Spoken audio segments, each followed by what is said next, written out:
Namaste, and welcome to TRC, the Renaissance Chronicles, where truth is shared to bring life and light to the dark areas of our lives, healing us all in His name. A festive party was on the brink. The moon had rose with just hours before it would sink. Laughter and love permeated the atmosphere, but not its opposite emotion. That's the one they call fear. Food, music, wine was so carefully made. Everything fermented perfectly, guaranteed to elevate spirits from good to great. The music began to start and the guests began to arrive. And that's when the story really comes alive. See, a challenge in the back revealed itself. There was no more wine to drink from the shelf. But a wise man heard the news and clatter of lack and just calmly said briefly, bring some pitchers, fill them with water from the back. What happened next, they were in awe and mesmerized by his fruitful demeanor. What came next was stronger, tastier, sweeter. The party went on and on till the break of dawn. Bond was shared, love was built. No one wanted to go home. Well, here in 23, our fruits of our ancestors seem to be running out. We don't have a leader out there running and blabbing their mouth. So let me help you out with social eruption that'll cause your spiritual to decline. Please take note. It's what happens inside of your mind.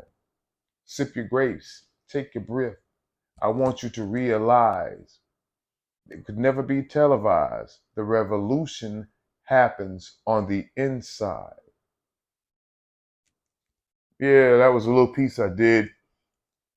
And as we keep going with the revolution and what it really is about, and I was thinking, what is it? It's revolutions per moment. It's what's happening around us every day as we go to our jobs. That's the whole thing that they didn't tell you in church. It's like what you do every day, whether you drive a bus, whether you flip burgers, whether you run a housekeeping crew, whether you cut yard. It's how you do that every day. What is your revolutions per moment? And what started the show, I was just talking with some young guys that work with and telling me how the kids in their neighborhood just have this particular notion that there's this particular stop sign that nobody really pays attention to, and everybody knows it. And they share with each other how they just kind of run the stop sign. And I'm thinking visually, all right, here's a stop sign in this little small city. We don't know what's going around. It might be low traffic, but who knows? Sometimes somebody might be coming through there. But anyway, these young teenagers who just started learning to drive are like, they just run through the stop sign. So imagine the possibilities of what could occur at the wrong moment when your revolutions per minute are always at a high level. And I was thinking, I did the same thing, so I couldn't fault them. See, family, let me first is Renaissance. When I was young, I drove fast, just like them. Now I understand to pace everything. And as a guy who works with a forklift every day almost, I learned something. To avoid these accidents that are so easy and devastating, the only thing I need to do is pace everything.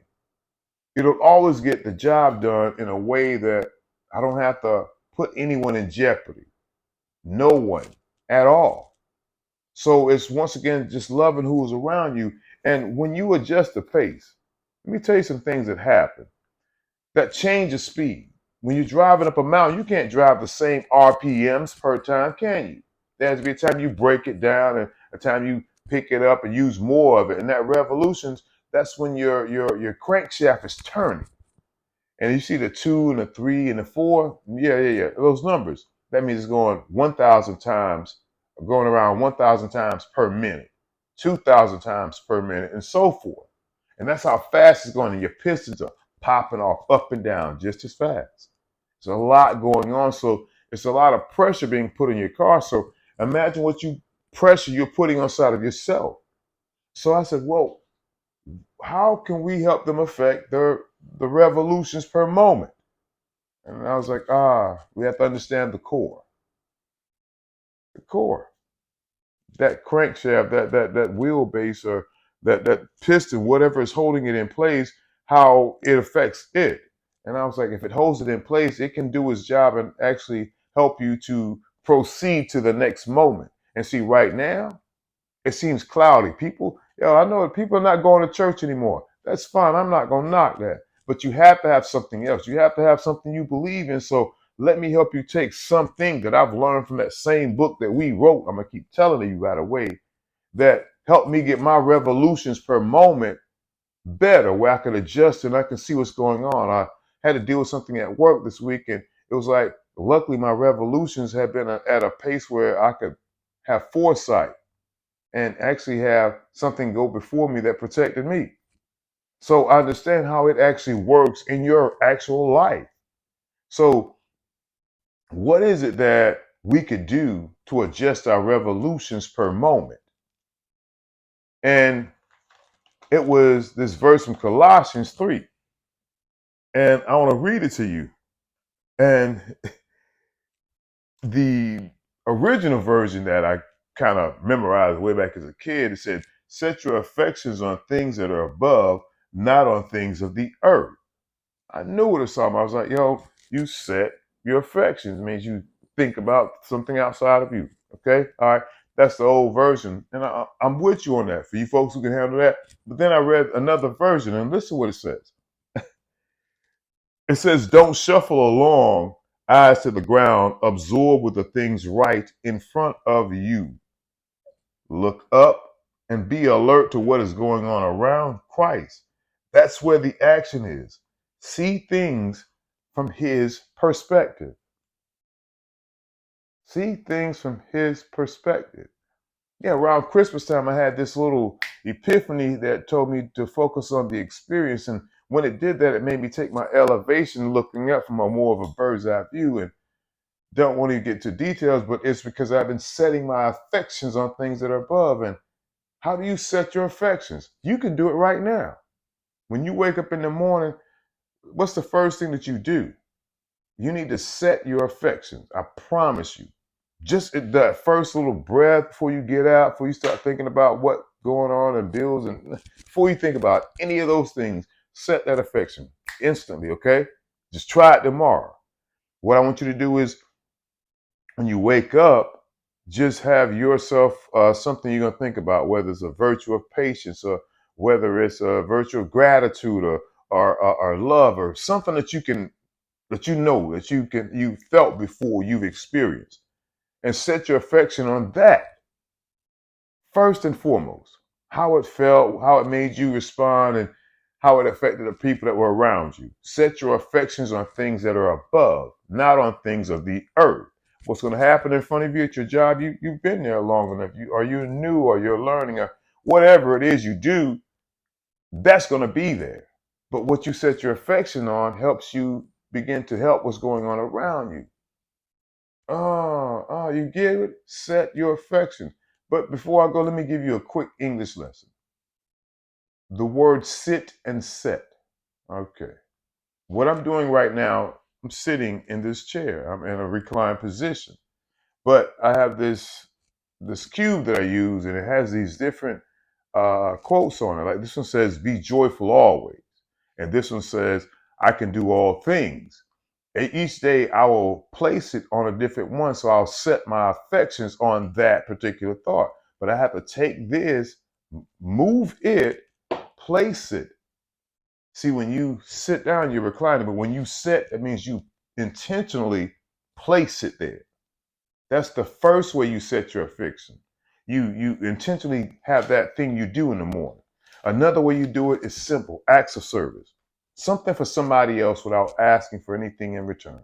Something simple. I don't care if it's a genuine good morning, a genuine, because some people at the job, it's like when I say things, it's like, wow, it's like they feel so happy. And I'm like, it's something simple, but it's like when you set your affection, then things that are around you begin to fuel that energy that you have. And then your revolutions per moment begin to have a pace where you are in control and you don't have to worry about anything that's going on. And if it does happen, so what? You get what I'm saying? It doesn't matter.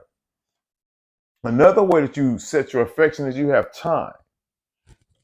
Please, one of the first things I'll share with you in my book, if you just catch the first line and just study it for a good time, it says rivers flow, the wind flows, and time flows.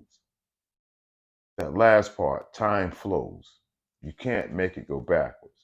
It goes this way, regardless of what happens around you. Whether your money's changed or not, what happened last year, time has still been doing what? It's flowing. Learn to allow your revolutions per moment help you to flow with life. You'll grow with life and you'll go through life, not always having these ups and downs. Things will happen, but you won't have it won't have its usual effect upon you because you've set your affections on things that are above. Another way that you do this is by you actually have to do some deeds, and let's go back to the church, and you have to do some services. And last but not least, worship. Mm. I'm gonna worship until I pass out. See, I will worship until I pass out.